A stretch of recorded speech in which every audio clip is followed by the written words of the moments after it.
ओवैसी के खिलाफ विरोध के सुर सिर्फ संसद में सुनाई दे रहे हैं या फिर सियासी दलों के भीतर सुनाई दे रहे हैं?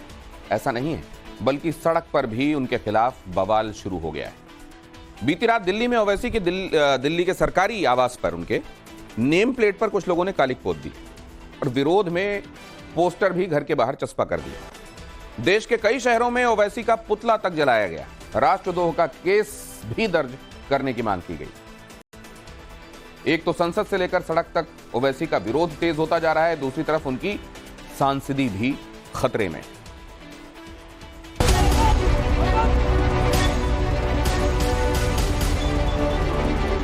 सब बोल रहे हैं, क्या क्या नहीं बोल रहे हैं। हम क्या बोले? हम जय भीम, जय भीम, जय तेलंगाना, जय फलस्तीन।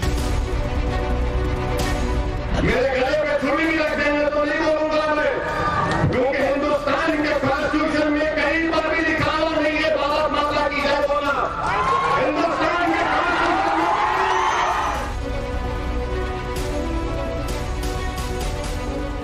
भारत माता की जय, भारत माता की जय।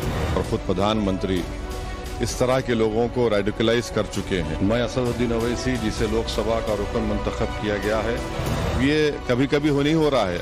अगर किस दिन कभी कुछ बड़ा वाक़या हो जाएगा तो फिर उस वक्त क्या बोलेंगे लोग? और इनको लगता है कि जब तक मोदी सरकार है हम कुछ भी कर सकते हैं। और मैं असदुद्दीन ओवैसी। शपथ ग्रहण के दौरान हैदराबादी भाईजान के भड़काऊ बोलने पूरे देश में उनके खिलाफ गुस्से को भड़का दिया है। संसद से लेकर सड़क तक असदुद्दीन ओवैसी के जय फिलिस्तीन के नारे का विरोध ही हो रहा था कि गुरुवार रात को ओवैसी के दिल्ली स्थित घर पर काली स्याही फेंकी गई। दिल्ली में असदुद्दीन ओवैसी के घर पर कुछ प्रदर्शनकारियों ने उनके नेम प्लेट पर कालीख पोत दी और फिर वहां एक पोस्टर चिपका दिया जिसमें ओवैसी की संसद सदस्यता रद्द करने की मांग की गई थी। ये सब कुछ हुआ संसद भवन में ओवैसी के जय फिलिस्तीन का नारा लगाने के विरोध में। दिल्ली पुलिस ने आके इसको साफ किया था जब असदुद्दीन ओवैसी ने ये ट्वीट किया। विजुअल्स में आप ये भी देख पा रहे हो कि जो डब्बा उपयोग किया गया है कालिख पोतने के लिए वो भी अभी मौजूद है। यहाँ पे ये बैग भी रखा हुआ है जहाँ से जिसपे कालिख लाई गई। यहाँ पे भी आप दूसरी तरफ जहाँ पे 34 अशोका रोड लिखा हुआ है वहाँ पर एक पोस्टर चिपकाया गया था जिसको स्क्रैप करके निकाला गया और यहाँ पे अभी भी आप देख सकते हैं कि वो चीजें रखी थी।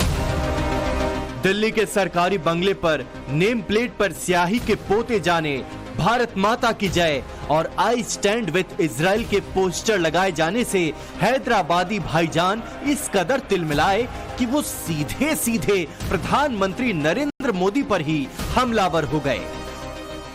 देखिए, मेरे घर पर ये पहली मर्तबा नहीं हुआ है।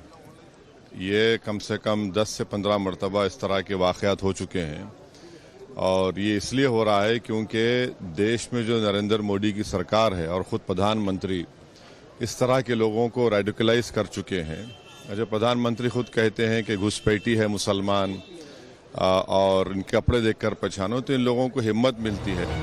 ओवैसी के इस तिलमिलाहट की वजह उनके नेम प्लेट पर पोती गई कालीख है या वो पोस्टर जिसमें भारत माता की जय और आई स्टैंड विद इजराइल लिखा था। ये तो वो ही जाने, लेकिन इस मामले में सियासी बढ़त लेने के लिए ओवैसी ने अपने सोशल मीडिया पोस्ट में लिखा, मेरे घर को निशाना बनाने वाले 2 कौड़ी के गुंडों से मैं नहीं डरता। अगर हिम्मत है तो मेरा सामना करें। स्याही फेंकने या पत्थरबाजी के बाद भागे नहीं। सावरकर जैसी कायरता करना बंद करें। ओवैसी ने अपने सोशल मीडिया संदेश में सावरकर के नाम का इस्तेमाल कर अलग ही एंगल देने की कोशिश की, लेकिन इसमें वो कामयाब हुए या नहीं वो ही जाने। हालांकि पोस्टर चिपकाने और कालीख पोतने वालों ने इतना तो साफ कर दिया है कि संसद में शपथ के दौरान ओवैसी के जय फिलिस्तीन कहने पर उन्हें बेहद आपत्ति है। भाई ये काम हमने करा है और देश के जितने भी यूथ हैं 140 करोड़ लोगों को इस काम को करना चाहिए। देश में हमें एमएलए, एमपी, पार्षद ये सब ऐसे नीचे नेता है जो भारत माता की जय ना बोले, इनके ऊपर सख्त कार्रवाई होनी चाहिए। ओबीसी हो गए, ओवैसी के ऊपर। संसद में जय फिलिस्तीन का नारा लगाने वाले पर एक तरफ जहां ओवैसी की संसद सदस्यता रद्द करने की सियासी मांग, तेज होती जा रही है, वहीं दूसरी ओर सड़कों पर भी ओवैसी के खिलाफ गुस्सा बढ़ता जा रहा है। जय फिलिस्तीन के नारे ने असदुद्दीन ओवैसी की मुश्किलें बढ़ा दी हैं। दिल्ली में जहां ओवैसी के सरकारी आवास पर कालीख पोती गई, वहीं लखनऊ में अखिल भारत हिंदू महासभा ने हजरतगंज कोतवाली में विरोध प्रदर्शन किया और ओवैसी के खिलाफ राष्ट्रद्रोह का मुकदमा दर्ज करने की मांग की गई। कानपुर में भी भाजपा युवा मोर्चा कार्यकर्ताओं ने सांसद असदुद्दीन ओवैसी का पुतला फूंका और नारेबाजी के बीच कार्यकर्ताओं ने ओवैसी मुर्दाबाद के नारे लगाए। इसके साथ ही उन्होंने राष्ट्रपति से ओवैसी की संसद सदस्यता रद्द करने की मांग की। दरअसल 25 जून को असदुद्दीन ओवैसी ने नए संसद में पद की शपथ ली, तब से वो मुश्किल में घिर गए। लोकतंत्र के सबसे बड़े मंदिर में वो अपने जहरीले और भड़काऊ एजेंडे से बाज नहीं आए। ओवैसी ने जय फिलिस्तीन का जो नारा सदन में लगाया, उसे तो संसद के रिकॉर्ड से हटा दिया गया, लेकिन सियासी घमासान अब भी इस पर बरकरार है। तुझे इतना ही प्यार है फिलिस्तीन से, तो तू और तेरे भाई को लेकर चले जा फिलिस्तीन। अगर तेरे में दम है, तेरे पार्टी कार्यकर्ताओं में दम है, तो चले जा फिलिस्तीन, बंदूक उठा कर दे। अरे वही फिलिस्तीन के लोग तुम दोनों चूहों को मार मार के भगाएंगे, जैसे पाकिस्तान में तुम मुसलमानों को मुहाजिर कहा जाता है, वैसे ही फिलिस्तीन में भी तुम लोगों को मुहाजिर कहकर वहां से मार के भगाएंगे बेटा।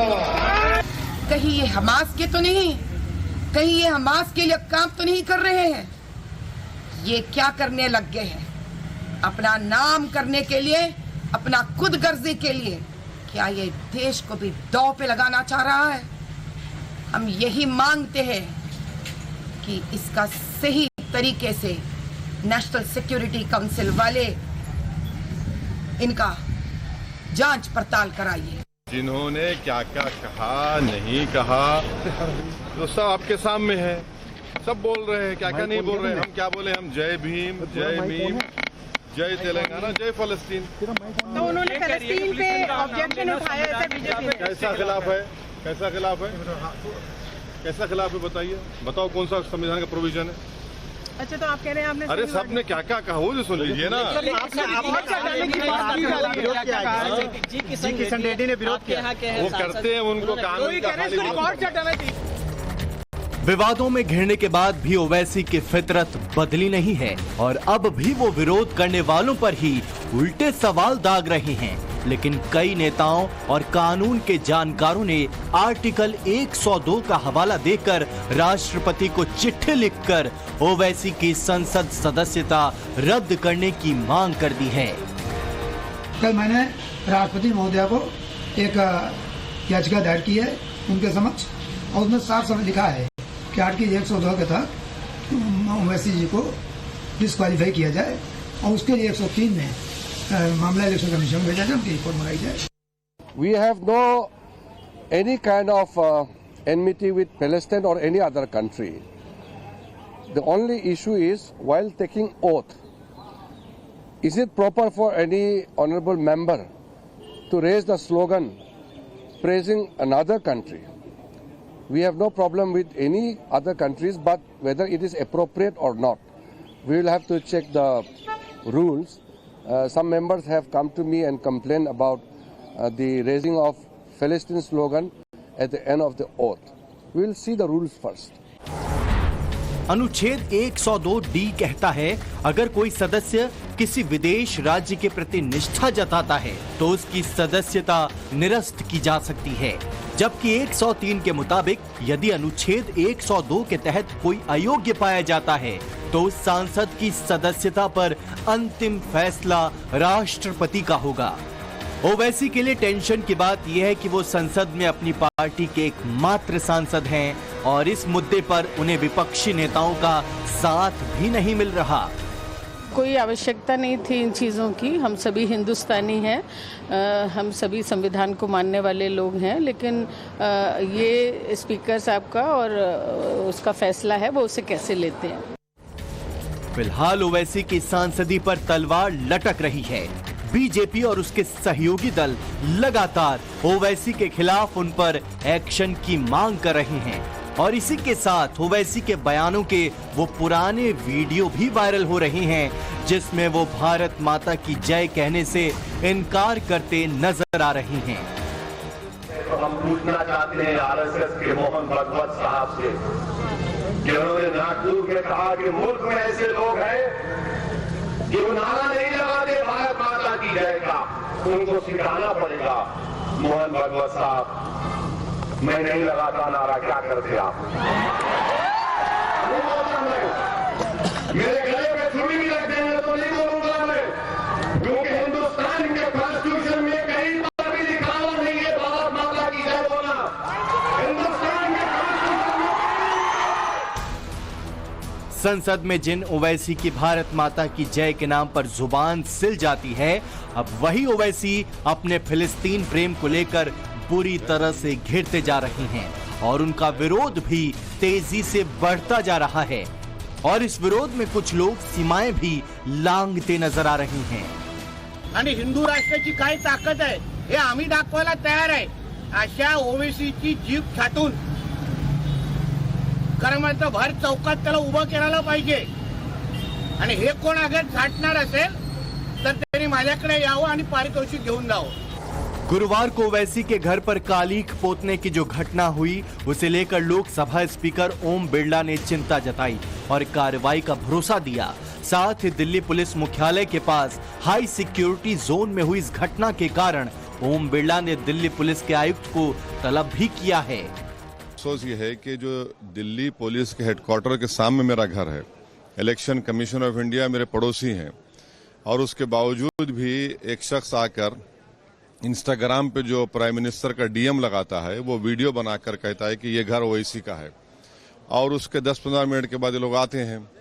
तो अब पुलिस खुद अगर इनको पकड़ना नहीं चाहती है तो फिर हम क्या करेंगे। लेकिन ये पहला मामला नहीं है जब ओवैसी या उनके घर पर हमला हुआ। कालीख पोतने और पोस्टर लगाने की घटना के वक्त ओवैसी अपने दिल्ली के अशोका रोड स्थित सरकारी आवास में थे या नहीं ये अभी साफ नहीं हो पाया है। लेकिन इससे पहले अगस्त 2023 में भी दिल्ली में ओवैसी के घर पर पथराव हुआ था, तब वे जयपुर में थे। उस समय उपद्रवियों ने उनके घर पर पत्थर फेंके और खिड़कियों के कांच तोड़ दिए थे। तब ओवैसी ने संसद मार्ग पुलिस थाने में शिकायत दर्ज कराई थी। यूपी विधानसभा चुनाव के दौरान 3 फरवरी 2022 को हापुड़ में टोल प्लाजा के पास ओवैसी पर गोलियां चली थीं। हमलावरों ने ओवैसी की कार पर 4 राउंड फायरिंग की थी। 2 बुलेट लगने से ओवैसी की कार के निचले हिस्से में छेद हो गया था। तब ओवैसी बाल बाल बचे थे। तब भी ओवैसी जहर उगलते रहे और अब भी ओवैसी के तेवर वही हैं।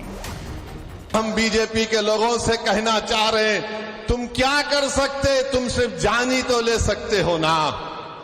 तुम जान ही तो ले सकते हो और क्या कर सकते हो। अगर मेरे मुकद्दर में जो लिखा अल्लाह ने लिख दिया वो तो पूरा होकर रहेगा, मगर जब तक हम जिंदा रहेंगे हम बातिल को बातिल कहेंगे। फिलहाल ओवैसी के विरोध में जगह जगह प्रदर्शन हो रहे हैं। कहीं ओवैसी के पुतले फूंके जा रहे हैं तो कहीं उनके खिलाफ राष्ट्रद्रोह का केस किए जाने की मांग हो रही है और कहीं सांसदी रद्द किए जाने की अपील हो रही है। और इन सब के बीच ओवैसी की दिक्कत ये है कि जिस विपक्ष के साथ वो मोदी को हराने के लिए किसी भी हद तक जाने को तैयार थे, वही विपक्ष अब ओवैसी का इस मुद्दे पर साथ नहीं दे रहा। ब्यूरो रिपोर्ट, टाइम्स नाउ नव भारत।